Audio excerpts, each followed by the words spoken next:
안녕하세요. 김태현 목사입니다. 뚜벅뚜벅 메시지. 오늘 신앙질문 시리즈 24번째. 왜 오직 예수님만이 구원의 길인가?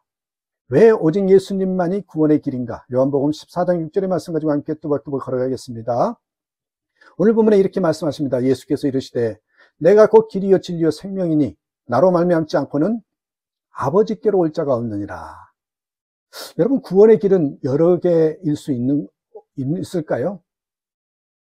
여러분, 요새 이렇게 말합니다. 굳이 예수님만이 길일 필요는 없잖아.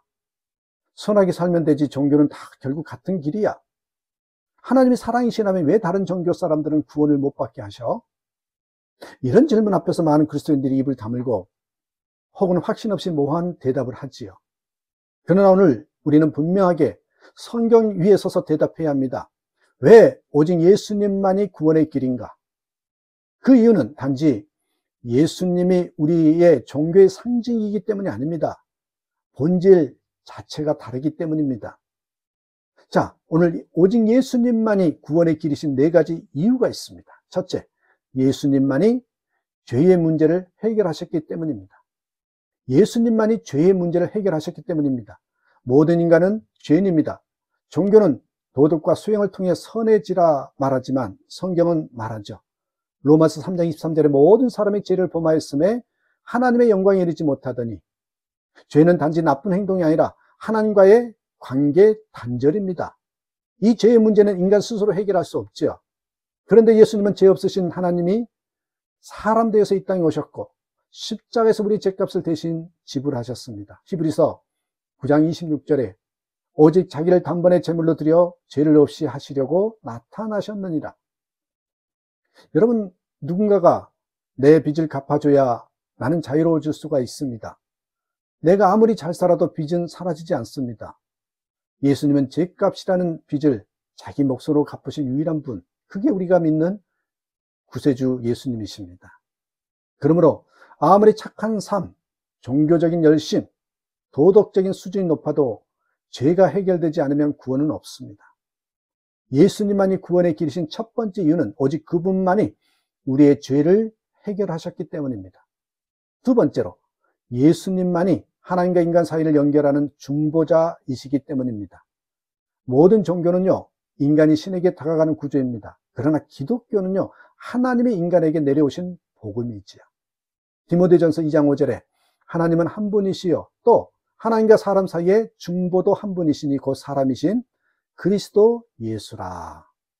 예수님은 하나님과 인간의 본성을 동시에 지니신 유일한 존재이시기에 하나님과 우리 사이의 다리가 되실 수 있습니다. 여러분, 무너진 다리와 유일한 연결, 통로가 되신다는 거죠. 어느 마을에 큰 홍수가 나서 다리가 모두 끊어집니다. 그런데 단 하나, 군에서 임시로 만든 다리 하나만이 건너는 길이었습니다. 사람들은 그 다리 말고는 갈 수가 없었습니다. 마찬가지입니다. 예수님은 하나님께로 향하는 유일한 다리이십니다. 예수님을 통하지 않고 하나님께 나아가려는 모든 시도는 인간의 종교적 건축일 뿐입니다. 그 위에는 영원한 생명이 없습니다. 세 번째로, 예수님만이 부활하셔서 죽음을 이기신 분이기 때문이죠. 죽음을 이기신 분. 구원의 핵심이 뭡니까? 생명입니다. 생명. 죽음을 이긴 자만이 영원한 생명을 줄 수 있습니다. 예수님은 단지 좋은 교훈을 주신 선생이 아니라 죽었다가 부활하신 구주이십니다. 요한복음 11장 25절에 나는 부활이요 생명이니 나를 믿는 자는 죽어도 살겠고 모든 종교의 창시자는 죽었습니다. 하지만 예수님은 부활하셨죠. 그분은 생명의 근원이자 생명 그 자체이십니다. 여러분, 우리 부활하셨다는 증거가 뭐예요? 무덤이 비어 있다는 것 아닙니까? 많은 종교의 창시자들은 무덤이 성지입니다. 그러나 기독교의 성지는 비어있는 무덤, 빈 무덤이 예수님의 증거입니다. 왜요? 부활하셨기 때문에. 내가 어떤 길을 따라갈지 고민된다면 이 질문을 한번 해보십시오. 그 길 끝에는 생명이 있는가? 죽음을 이긴 자가 이끄는 길인가? 오직 예수님만이 죽음을 이기고 생명을 주시는 분이십니다. 네 번째로, 예수님은 진리 그 자체이시기 때문입니다. 예수님은 진리를 가르치신 분이 아니라 요한복음 14장 6절에 내가 곧 진리다 라고 선언하셨죠. 진리는 상대적인 것이 아니라 한 분 인격 안에 고정되어 있는 절대 기준입니다. 예수님 안에 계시된 하나님의 성품, 사랑, 공의, 은혜, 이 모든 것이 진리입니다. 요한복음 1장 14절에 말씀이 육신이 되어 우리 가운데 거하심에 은혜와 진리가 충만하더라.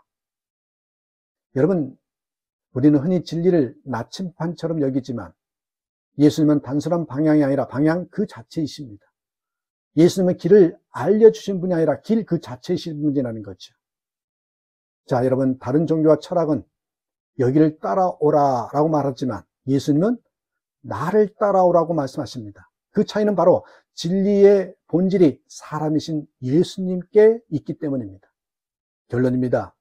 그분이 유일한 길이신 이유는 그분이 하나님이시기 때문에. 이 세상은 포용이라는 이름으로 진리마저 상대화하고 있습니다. 하지만 복음은 분명합니다. 죄를 해결하실 분은 예수님 뿐입니다. 하나님과 우리 사이를 이으실 분은 예수님 뿐입니다. 죽음을 이기고 생명을 주시는 분은 예수님 뿐입니다. 진리의 실체는 예수님 한 분뿐입니다. 사도행전 4장 12절에 다른 이로서는 구원을 받을 수 없나니 천하 사람 중에 구원을 받을 만한 다른 이름을 우리에게 주신 일이 없습니다. 이렇게 한번 기도해 보십시다. 주님, 이 세상에는 수많은 길이 있지만 그 모든 길 끝에 참 생명은 없음을 고백합니다. 예수님, 당신만이 나의 구주이심을 믿습니다. 내 마음과 삶이 오직 당신께 상하게 하시고 이 길에서 흔들리지 않게 하시옵소서. 사랑하는 여러분, 왜 예수님만인가라는 질문을 예수님이 아니면 안 되는 이유로 바꿔서 한번 설명해 보는, 그래서 오직 예수님이십니다 고백하는 저와 여러분 되시기를 주님의 이름으로 축복합니다. 감사합니다.